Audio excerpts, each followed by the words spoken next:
Inflation in the United States has hit 4-decade high. Lower-income households face the worst of the crisis. In May, inflation hit 8.6%, the highest in 40 years. Venezuela are now worth next to nothing due to the sky-high levels of inflation. Venezuela, of course, a country where prices double every few weeks. If we were to ponder the question of humanity's greatest invention, many options come to mind. Fire with its warmth and cooking benefits, or the wheel, driving trade and travel. Yet in the realm of inventions, one often overlooked treasure emerges. Money. What if I told you that money, one of humanity's most important inventions, is actually an illusion? Let's explore the journey of money from its humble origins to its modern-day complexities. Imagine pondering the greatest inventions in human history. Fire, the wheel, all remarkable choices. Yet we often overlook one: money. Money is an illusion. Money is immaterial. Maybe that's why we often don't think of it in the same way as some of the other great inventions. Unlike tangible innovations, money is intangible, an illusion, an idea with no intrinsic value. But don't be fooled. This illusion holds immense power.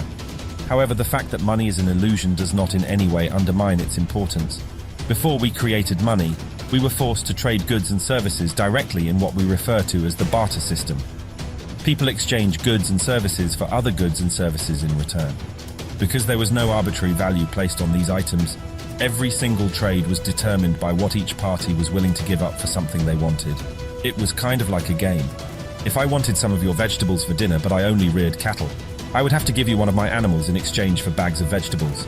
If I wanted shoes to wear but I only made tents, I would have had to give you an entire tent in exchange for a pair of slippers. And immediately you can already see one of the major problems with this system of trade. It's the asymmetry. And that wasn't all. You see, our money is not only a medium of exchange, it's also considered a store of value. And before the invention of money, some people could never store their wealth for no fault of their own. Around 770 BC, China created the first metal coins, marking a shift. Coins had inherent value due to their metal content. However, rulers realized the power of controlling money's value, leading to coin debasement and the birth of money's illusion. They made the coins circular so it was easy to reach into pockets and take them out without hurting your fingers. Then they cast the coins in bronze. This was it.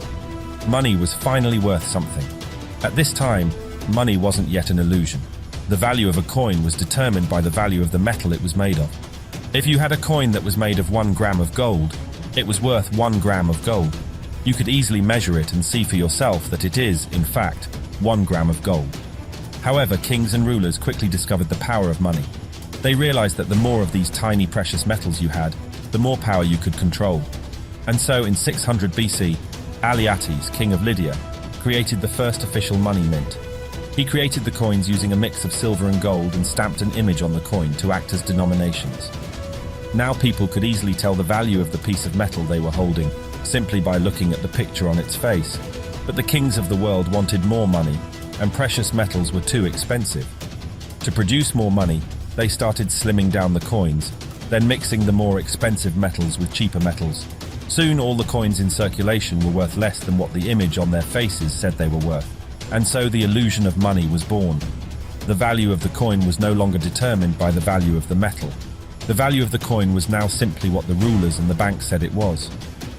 When international trade became a thing, people realized that metal coins were too heavy to lug around. International trade called for a lighter solution, leading to the issuance of IOU certificates for long-distance transactions. Trusted due to royal stamps, these certificates became early forms of paper currency, further distancing money from physical metals. And that was true for the time being. As more of these IOU certificates flooded the market, people needed coins less and less, until finally the paper was worth what we believed it was worth, even if we no longer exchanged it for physical pieces of gold and silver. From ancient kings to modern-day governments and central banks, money has remained an illusion, a mere representation whose value is determined by the importance people place on it. The most valuable banknote in circulation today is the 10,000 Singapore dollar note. Although not being produced anymore, this single piece of paper, worth $7,345 at the moment, is still regarded as legal tender. So you can still use it to buy things, valuable things like houses, cars, and even metals like gold. Fiat is the fancy word we use to describe modern-day illusion. It's a Latin word that translates to "let it be done." It's a decree by the government that, in the case of money, determines what its value is and enforces it as legal tender. The illusion of money is one that we never really think about. Governments print money to address crises, but it leads to inflation, reducing each dollar's value. In 2020, money printing accelerated, causing concerns about the value of the US dollar. The Federal Reserve plays a role in this, creating money out of thin air. Stimulus checks and unemployment aid seem helpful, but they also distort job markets and hinder economic recovery. As money loses value, finding employment becomes less attractive than government assistance, contributing to an unbalanced workforce. The Federal Reserve, a secretive tool, allows governments to create money from thin air and use it to pay debts. By issuing bonds and treasury notes, they borrow money and then pay it back with new money, contributing to the erosion of currency value. By investing in the government notes of your own country, which issue the currency you use every day, you actually lose buying power over a decade. It is weakened by the day. But regardless, banks, businesses, and individuals around the world buy these bonds and treasury notes, and the government uses all that money to get it back however it sees fit. However, when it's time for the government to pay its debt, all the money they made has been spent.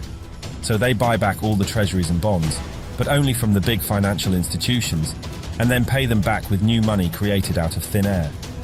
Since March 2020, the Federal Reserve has bought back over $1 trillion in bonds and is planning to continue to do so for the foreseeable future.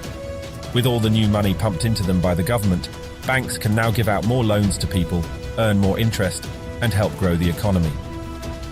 As new money floods the system, old money loses value. As money's illusion becomes clear, the key to financial freedom lies in understanding that money has no intrinsic value. It gains worth through our beliefs. To escape the devaluation trap, invest in assets that outpace inflation and secure your future. A stock market that is literally in up-and-coming mode may make it seem like all is okay, but it isn't. It's all denominated in the same currency that is slowly dying each and every day.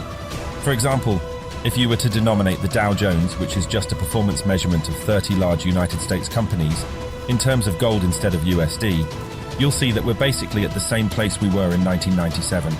But what's the end goal of all of this? The illusion of money raises questions about the future. Will the gap between the rich and poor widen? Can we redefine our financial success? As we navigate this complex landscape, remember there's always a way out. The illusion of money has shaped economies and societies for centuries. As the gap between the value of money and the value of assets widens, we stand at a crossroads. Will we allow the illusion to crumble, or will we redefine our financial system? Only time will reveal the outcome, but remember, there is always a way out. A path to preserving wealth in a world where the illusion of money persists.